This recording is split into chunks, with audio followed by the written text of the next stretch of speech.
गुजरात में लोकसभा चुनाव के चलते वडोदरा पुलिस की तैयारी पर पुलिस कमिश्नर नरसिंहा कोमर ने जानकारी दी। तीसरे चरण में 7 मई को गुजरात के वडोदरा में वोटिंग प्रस्तावित है, जिसके चलते शहर पुलिस काफी सतर्क है। पुलिस द्वारा अलग अलग गतिविधियों के जरिए कानून व्यवस्था को चाक चौबंद कर दिया गया है, जिस पर वडोदरा के पुलिस कमिश्नर नरसिंहा कोमर ने जानकारी दी। शहर में चूंटणी प्रक्रिया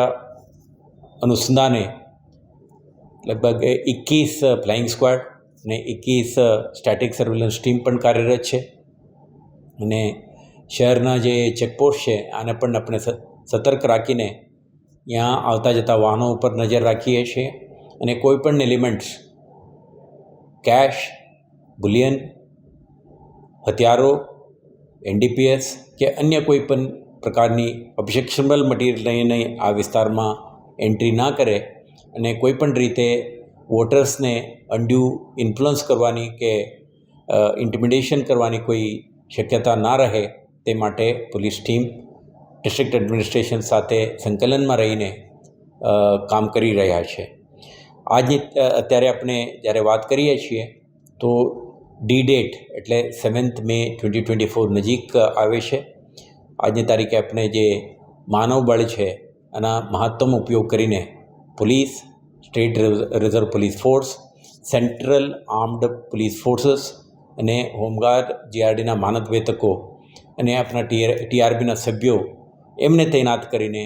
જે critical polling station, normal polling station અને આ વિસ્તારમાં ઇલેક્શન કમિશન ઓફ ઇન્ડિયા દ્વારા નિર્ધારિત સ્કેલ મુજબ તૈનાત કરવામાં આવશે અને ત્યાંના ઉપર આપણા mobile patrols, PSI, inspector, ACP, DCP કક્ષાના અધિકારીઓના મલ્ટિપલ લેયર્સ ઓફ સુપરવિઝન સાથે આપણે સમગ્ર બંદોબસ્ત ગોઠવીશું અને શહેરમાં કોઈપણ પ્રકારની સમસ્યા વગર શાંતિપૂર્ણ રીતે ઇલેક્શન પ્રક્રિયા સંપન્ન થઈ શકે તે માટેના તમામ આયોજન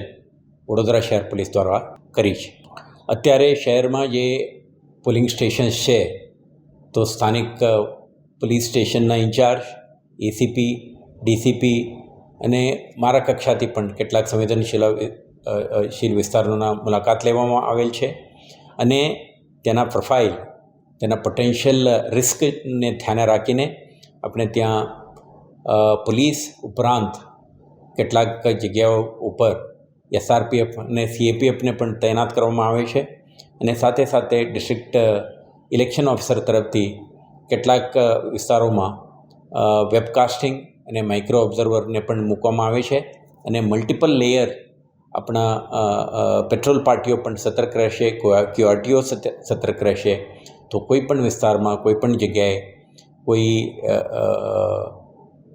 ચૂંટણી પ્રક્રિયામાં વિક્ષેપ ઉપસ્થિત કરવાની પ્રયાસ થાય તો આમાં અટકાવવા માટે અને નાના મોટા ઇન્સિડન્ટ બને તો તરત જ પ્રતિસાદ કરવા માટે, રિસ્પોન્ડ કરવા માટે આપણા તમામ પ્રકારની તૈયારીઓ આપણે કરી છે।